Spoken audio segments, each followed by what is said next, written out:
ओम श्री गणेशाय नमः। नमस्कार बंधुगण, आपण मानंकु समस्तंकु आपणक निजस्व चैनल ज्योतिष दर्पण को मु हार्दिक स्वागत करुछि। आसंतु जानिबा कोन कहूछि आज आपणक राशि आपणक दिन। तेबे चालंतु वीडियोटी आरंभ करिबा आजिर सुविचार सहित। बंधुगण, जीवन रे जे हार मानि जाई थाए से केबे जीति न थाए एवं जे चेष्टा करि थाए से केबे हारि न थाए। एबे आसंतु जानिबा आजिर पंचांग। आज हेउची 9 अगस्त 2025 शनिवार, श्रावण मास शुक्ल पक्ष पूर्णिमा तिथि, दिन 1:24 पर्यंत रहिबो। तापरे कृष्ण पक्षर प्रतिपदा आरंभ हेबो। श्रवणा नक्षत्र अपराह्न 2:23 पर्यंत रहिबो एवं तापरे धनिष्ठा नक्षत्र आरंभ हेबो। राहु काल सकाळ 9:18 रु 10:55 पर्यंत रहिबो एवं आजिर अमृत समय हेउची दिवा 12:06 रु 12:58 पर्यंत। चंद्र अपराह्न 2:11 पर्यंत मकर राशि रे रहिबे एवं तापरे कुंभ राशि रे प्रवेश करिवे। सूर्य कर्कट राशि रे गोचर करिवे। आउ मध्य आज हेउची पवित्र राखी पूर्णमी। आज एक अत्यंत पवित्र एवं आनंदर दिन, रक्षाबंधन पर्व, जहाँ भाई एवं भौणी मध्य अतुट बंधनर प्रतीक।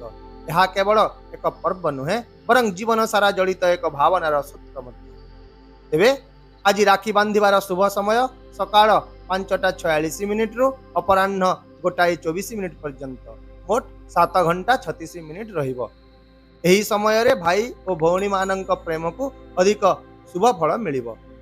एही शुभ अवसर आपण मानकु समस्तंकु एवं आपणक परिवार लोकंकु आम चैनल तरफ रक्षाबंधन हार्दिक शुभकामना। चलंतु एबे कुंभ राशि आज दैनिक राशिफल विषय आलोचना करिबा। आज आपण निजर स्वप्न आदर्श एवं विश्वास उपर आत्मनिरीक्षण करिवे।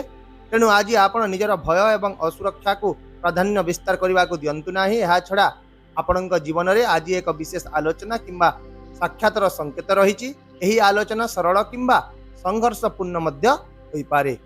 आपण चिंताधारा गुड़ी को यह दोहलाई दे पारे एवं आपण को गभीर भाव में चिंता करने को मध्य बाध्य करि पारे। तेणु आज अनावश्यक प्रश्न रे आपण मन को भाराक्रांत करंतु नाही। ता सहित निज पाई किछि समय बाहर करंतु। मानसिक एवं शारीरिक स्वास्थ्य उपर ध्यान दियंतु एवं नकारात्मक जिनिस गुडी करू निजको दूरे रखंतु। कार्यक्षेत्र रे आज आपणकर शक्ति, अंतर्ज्ञान एवं विश्लेषणात्मक क्षमता आपण को कार्य रे भिन्न करिवो। तर्क योजना एवं तार्किक चिंताधारा आपण को लाभ प्रदान करिवो।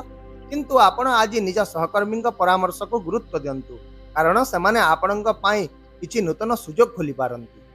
सेहीपरि आज व्यावसायिक दृष्टिकोण रु आपणक पाई अनेक सुजोग आसीबो। व्यावसायिक पार्टनरशिप मामला रे लाभ मिलिबो। कोनोसी एक बड़ एग्रीमेंट किंबा निवेश उपर आलोचना होई पारे। यदि आपण चाकरी करूछंती तेबे आपणक वरिष्ठ अधिकारी समर्थन मिलिबो एवं आपणक काम को मध्य प्रशंसा करा जिवो। एहा सहित आपण आज कोनोसी नूतन दायित्व पाई पारंती, जहा भविष्य रे पदोन्नति पाई पथ प्रशस्त करिवो।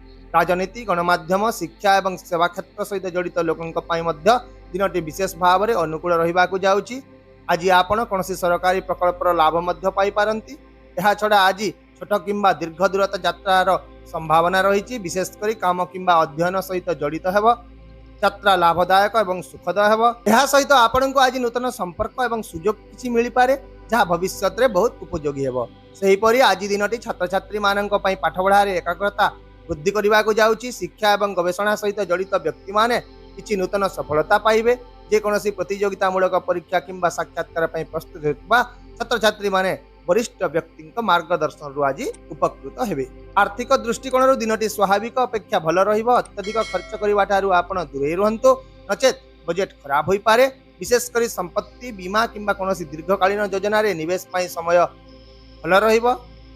आपणकर बकाया राशि मिली जीवो एवं परिवार कहार सहयोग रे आर्थिक परिस्थिति रे मध्य उन्नति आसीबो। स्वास्थ्य दृष्टिकोण जदि देखिबा आज आपण को निजर खाद्य प्रति विशेष ध्यान देवा को पड़िबो। पूर्वर चलीथिबा गैस, एसिडिटी किंबा पेट संबंधी कोनोसी समस्या रे उन्नति देखा देबो। किंतु नियमित दिनचर्या एवं हालुका व्यायाम आपण को निहाती करबा को पड़िबो। ता सहित मानसिक शांति बजाय रखिबा पई ध्यान एवं प्राणायाम बहुत लाभदायक हेबो। पारिवारिक जीवन रे आज घरे जड़े प्रिय संपर्क आगमन होई पारे, जहाँ घरर वातावरण रे खुशी एवं उत्साह वृद्धि करिवो। आपण आज माँ किंबा कोनोसी बड़ व्यक्ति द्वारा दिया जाइतिबा कार्य गुडी को पूर्ण निष्ठार सहित समाप्त करंतु, जहाँ आपणଙ୍କୁ आशीर्वाद एवं मानसिक संतोष प्रदान करिବ। ଏହା ଛଡ଼ା ଆଜି ସେବା ଦାନ ଏବଂ ନିସ୍ୱାର୍ଥପର କାର୍ଯ୍ୟ ପ୍ରତି ଆପଣଙ୍କର ଆଗ୍ରହ ବୃଦ୍ଧି ପାଇବ। ସେହିପରି ପ୍ରେମ ଜୀବନ ଏବଂ ବୈବାହିକ ଜୀବନ ଦୃଷ୍ଟିରୁ ଆଜି ସମ୍ପର୍କରେ ମଧୁରତା ରହିବ। ସାଥୀଙ୍କ ସହିତ ବିତାଇଥିବା ଆଜିର ସମୟ ଆପଣଙ୍କର ମନକୁ ବହୁତ ଶାନ୍ତି ଦେବ। ଯଦି ଆପଣ ଅବିବାହିତ ଅଟନ୍ତି ତେବେ ବିବାହ କିମ୍ବା ନିର୍ବନ୍ଧ ହେବାର ସମ୍ଭାବନା ରହିଛି। ସମ୍ପର୍କରେ ସମ୍ବେଦନଶୀଳତା ବୃଦ୍ଧି ପାଇବ, ତେଣୁ ଛୋଟ ଛୋଟ କଥାକୁ ଗୁରୁତ୍ୱ ଦିଅନ୍ତୁ ନାହିଁ। ଏହା ସହିତ ପ୍ରେମରେ ଘନିଷ୍ଠତା ଏବଂ କୃତଜ୍ଞତାର ଭାବନା ବଜାୟ ରଖନ୍ତୁ। ଆପଣଙ୍କ ପାଇଁ ଆଜିର ବିଶେଷ ପ୍ରତିକାର ହେଉଛି ସକାଳେ ଓଁ ଶନିଶ୍ଚରାୟ ନମଃ ମନ୍ତ୍ର ଜପ କରନ୍ତୁ, ଧଳା କିମ୍ବା ହାଲୁକା ନୀଳ ରଙ୍ଗର ପୋଷାକ ପିନ୍ଧନ୍ତୁ ଏବଂ ତୁଳସୀ ଗଛରେ ଜଳ ଅର୍ପଣ କରନ୍ତୁ। ଏହା ସହିତ ଅଭାବୀ ଲୋକଙ୍କୁ ଖାଦ୍ୟ କିମ୍ବା ପୋଷାକ ଦାନ କରନ୍ତୁ, ଯାହା ଆପଣଙ୍କ ଜୀବନରେ ସୁଖ, ସୌଭାଗ୍ୟ ଏବଂ ସମୃଦ୍ଧି ଆଣିବ। ତେବେ ଶେଷରେ ମୁଁ କେବଳ ଏତିକି କହିବି ଯେ ଜୀବନରେ ଯେତେ ଅନିଶ୍ଚିତତା ଥିଲେ ମଧ୍ୟ ସକାରାତ୍ମକ ଚିନ୍ତାଧାରା ଏବଂ ଆତ୍ମବିଶ୍ୱାସ ସହିତ ଆଗକୁ ବଢ଼ିବା ଆପଣ ଜାରି ରଖନ୍ତୁ, କାରଣ ଏହି ଚିନ୍ତାଧାରା ହିଁ ଆପଣଙ୍କୁ ପ୍ରତ୍ୟେକ କଷ୍ଟରୁ ବାହାର କରିବ। ଆଶା କରୁଛି ମୋ ଦ୍ୱାରା ଦିଆଯାଇଥିବା ଏହି ସୂଚନା ଆପଣଙ୍କ ପାଇଁ ନିହାତି ଉପଯୋଗୀ ରହିବ।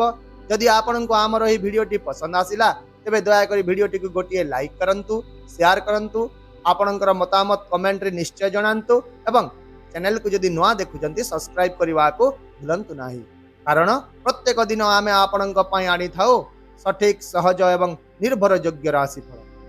ଆସନ୍ତାକାଲି ପୁଣି ଦେଖା ହେବା ଏକ ନୂତନ ରାଶିଫଳ ଭିଡ଼ିଓ ସହିତ। ସେ ପର୍ଯ୍ୟନ୍ତ ବିଦାୟ ଦିଅନ୍ତୁ। ନମସ୍କାର। ଜୟ ଜଗନ୍ନାଥ।